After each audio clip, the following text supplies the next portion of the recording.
Hello, I'm Shanvi Kunijan, and welcome back to Buckingham News. Our top stories. Scottish tradition, Burns Night was celebrated down at the Mitre. Following the death of George Michael, the Buckingham Sports and Social Club paid tribute.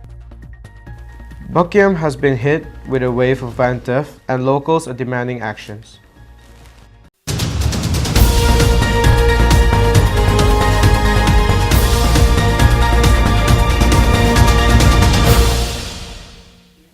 For the Scots, Burns Night is the premium culture event of the year, but you don't have to be Scottish to celebrate. On January 25th, all over the world, people get together to relive the life and works of Scotland's most renowned poet.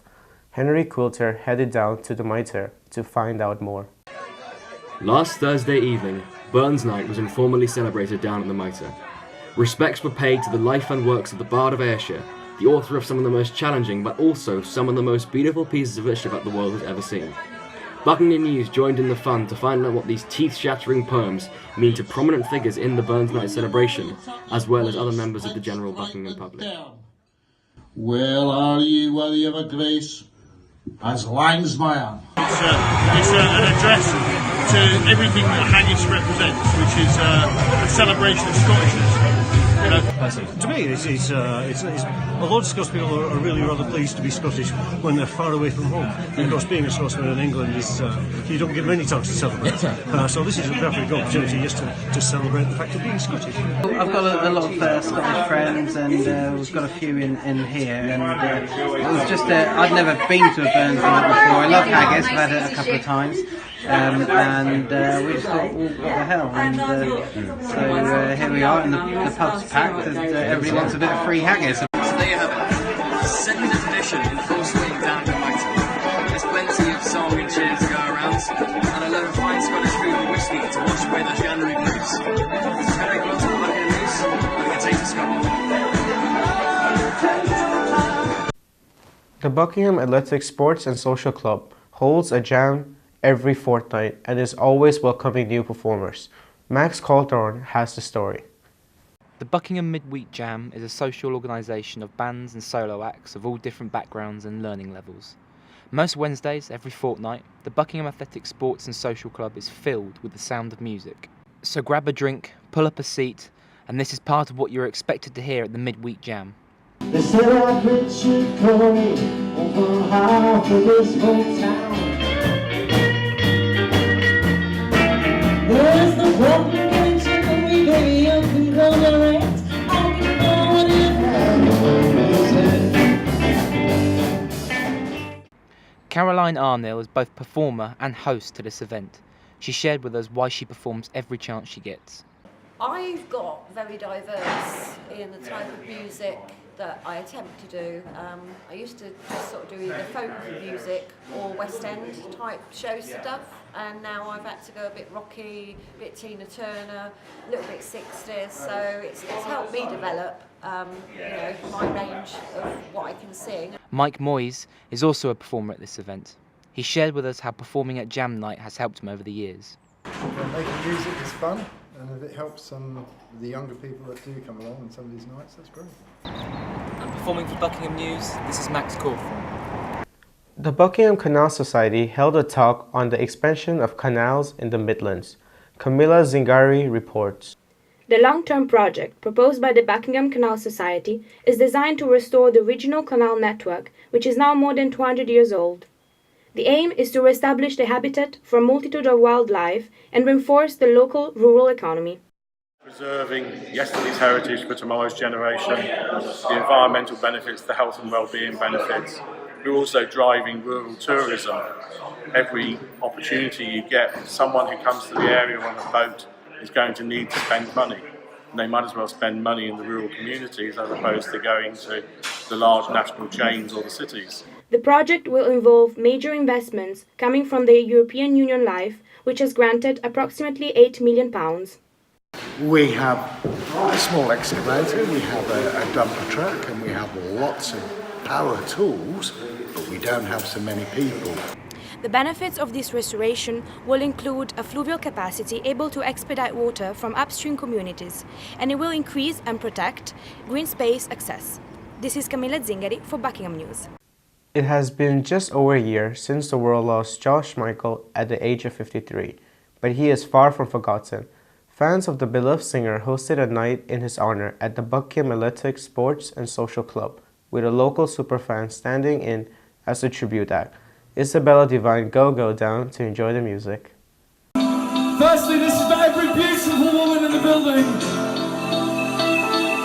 But secondly, this is for Mr. George Michael. The musical event brought the Buckingham community together. It was such an accomplishment that people who did not reserve their seats way in advance ended up having to stand, which didn't appear to be a problem since the crowd was on their feet, cheering and dancing, while Pete Valentine performed in a cheerful atmosphere. So because I was listening to the music all the time, I think it just went in subconsciously, it just went in, and what came out of me was his voice.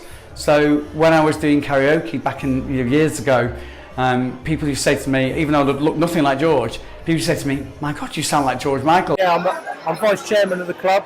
This is an absolutely fantastic venue. I mean, they hold so many good nights here from Wayno Promotions. So yeah, I mean, it's absolutely brilliant. The perfect venue for Buckingham for music. Got a good crowd in here tonight. Looks like a good mixture between men and women. Hopefully we'll get up on the dance floor and show us what we got.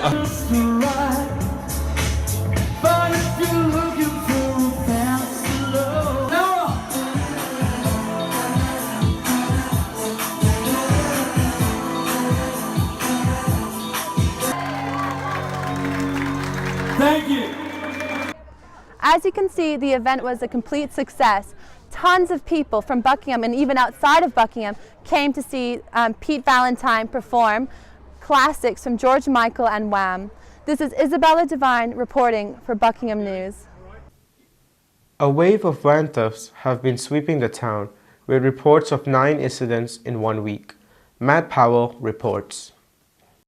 Buckingham and its surrounding areas have recently seen a wave of thefts targeting vans and their valuable tools, with thieves striking up to 3 times in one night. Though Buckingham is not alone, these van thefts have been causing a large amount of distress throughout the county. Milton Keynes has had over 60 vans targeted this month alone.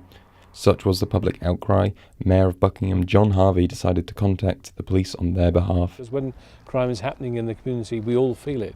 We all feel that just that little bit less secure, a little bit less safe. So I think people were rightly concerned, rightly angry, but equally the problem isn't just one that you can just snap your fingers and solve. The idea would be for the police to host a meeting. I'll be there if I can be there, to actually open up a dialogue between the police and the local residents so that we could find some meeting of minds. The superintendent responded to John Harvey's email stating that the tool theft criminals are organised and travel considerable distances to commit clusters of offences overnight in a sporadic fashion. The Post also informed readers of the ongoing action they are taking, such as dedicated night patrols in Buckingham, covert deployments, searching potential markets for stolen tools both online and locally, as well as joint operations with colleagues in Northamptonshire and Bedfordshire. This is Matt Powell reporting for Buckingham News. Local children's centres have been forced to close following a wave of governmental cuts. Camilla Zingari reports.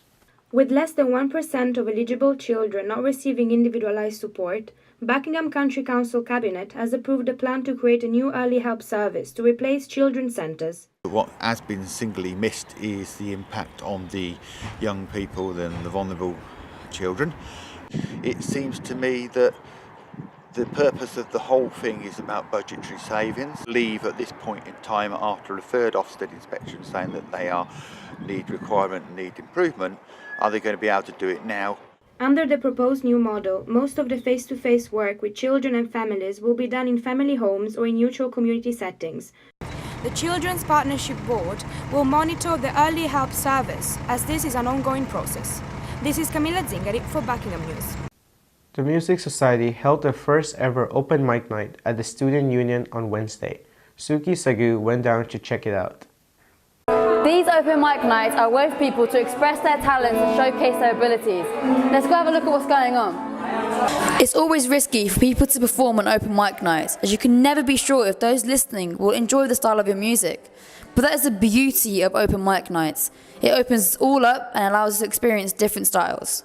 is to catch students' attention, but more important is to make everybody happy and enjoy playing music together, and always to make friends. It's just always great fun, no matter the size of the crowd or the number performing. It's a really, really great time for all involved. It's a great opportunity to try out some new material, to realise just how bad you are at times. But yeah, I just thought I'd come on down and show my love for open mics all around, really. These open mic nights are not just people who have been involved in music all of their life. These are for new beginners as well. It was great to see the talent on showcase tonight.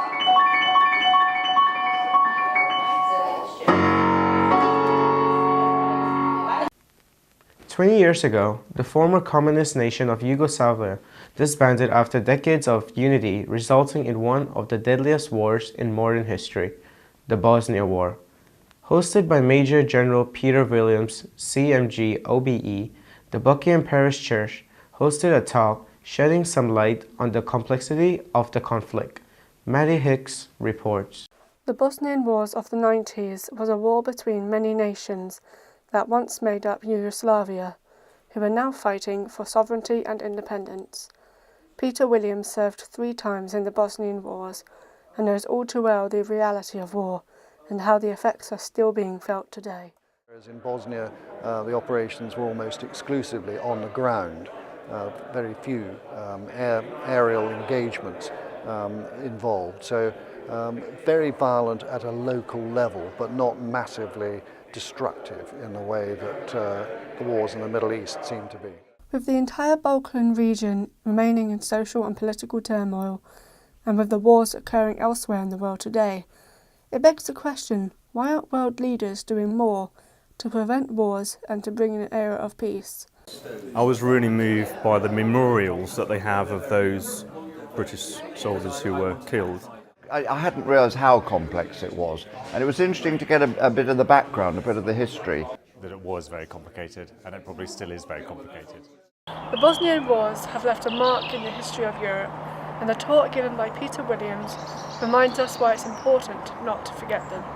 This is Maddy Hicks for Buckingham News. Now over to sports with Matt Harris. Thank you, Chandler. On Saturday the 27th, the Sheffield Steelers returned to the Planet Ice Arena for an Elite League match against MK Lightning.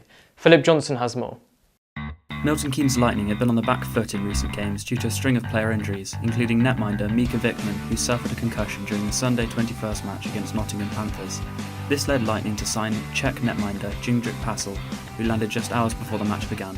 With a record attendance of 2,467, the match was set to be tense from the start. While the match began with some back and forth plays, Lightning forward Guillaume Dessert scored the first goal of the match 13 minutes into the first period. Just minutes into the second period, captain Kevin King sent home a well-orchestrated one-timer after a pass from Paul Phillips to bring the score against Sheffield to 2-0. The Steelers answered this with a play from the right-hand side of the Lightning goal, leading Steelers' Liam Kirk to score, bringing the match to 2-1. The Steelers then equalised with Lightning after a blocked one-timer from David Phillips was pushed across the line by Levy Nelson, bringing the Steelers back into the game. Fortunately for Lightning, this would be the last goal the Steelers would score. With the Steelers down one man after a penalty, Lewis Hook took the advantage and sent home a shot past the Steelers netminder, sending Lightning ahead with a score at 3-2. Captain Kevin King snuck home the second nail in the coffin during a power play in the third period after the Steelers were again one man down due to a penalty. With the Steelers hoping to bring the match back around by switching their netminder for an extra player, Francis Farrow-Paul broke out of the pack and hammered in the final nail with an empty net goal in the final 10 seconds of the match. The final score at the end of the match was Lightning 5, Steelers 2. This is Benedict Collins for Buckingham News. The Barons returned to the court on Monday night, eager to defend their undefeated winning streak against the MK Knights Division 1 team. Sophia Rooke was there to see how events unfolded. Prepared and determined, the Barons stormed the court on Monday to maintain their flawless position against the MK Knights. From the outset, play was fast-paced and intense, with pressure evidently felt by both sides. The Knights scored the first basket and subsequently dominated the first quarter, evidently having a star shooter in their lineup. Nevertheless, the Barons came back fighting and were hot on the Knights' tails, pulling out a few three-pointers of their own. As energy ramped up and form locked in place, victory seemed promising for this undefeated team. A basket by Armagh closed the 1-point gap and saw control firmly in the Barons' favour. Unfortunately, victory was taken off the cards as the Knights exploited any Barons' weaknesses. A late knock saw Olasawar taking a hit, an obvious foul, which only raised questions about the soundness of the ref decisions. As the pressure proved too much, the Barons walked away with this 82-68 defeat, their first of the season. Valiant effort by us today, and it's a lot to build on, but I also know that we're definitely capable of winning a game like this, so it's definitely disappointing. We're not going to hang out this low, but it's definitely disappointing. First game in 2018 was pretty comfortable because we were showing our weaknesses. We were actually exploiting on our weaknesses. Refs, they affected the game, but we can't say it's the only reason that we had our outcome. But this really has given us a lot to think about. The Barons may have lost this cup game, but their position at the top of the league does remain intact. This is Sophia Rooke for Buckingham News. With a growing body of research proving its healing aspects, many more men are now trying yoga. Even special forces are now recommending their soldiers to do yoga, as it leads to strength, conditioning, stress relief, and is a way for the body to heal after injuries. Certain poses have been specifically made to help men improve their strength. Amarachi Duru has more. Yoga requires you to contract or relax specific muscles as you stretch into each pose. Yoga helps you keep good posture and develop body awareness. With special ops doing yoga, they forge a mind-body connection, making a lot of them feel better about going into dangerous situations. Yoga poses such as standing forward half fold, high plank downward facing dog, upward facing dog, three-legged dog knee to elbow touch, are perfect yoga flow for men. The high intensity builds ruthless mobility while strengthening your core, back, and shoulders. Doing this 5 times a day will leave you feeling relaxed. This is Amarachi Duru for Buckingham News. And now back to the studio. The 27th of January was National Chocolate Cake Day, where people had the chance to cook different types of chocolate cake and practice their ability. The first chocolate cake recipe was published in 1847 by Elsa Leslie in the Ladies' Recipe Book. Today we are going to be making a chocolate sponge cake. The 27th of January was National Chocolate Cake Day, where people had the chance to cook different types of chocolate cakes and practice their ability. Today we're going to be making a chocolate sponge cake.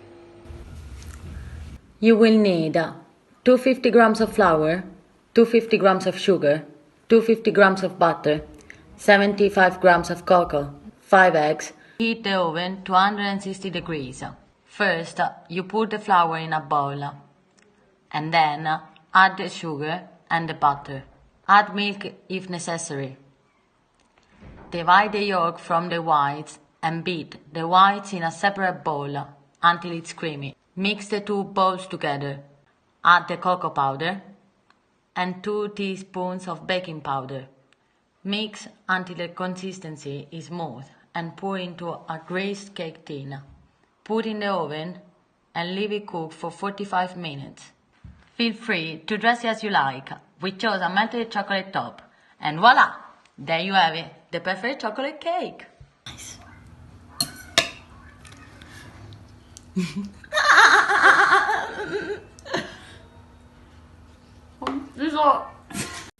Thank you for watching Buckingham News. See you next week.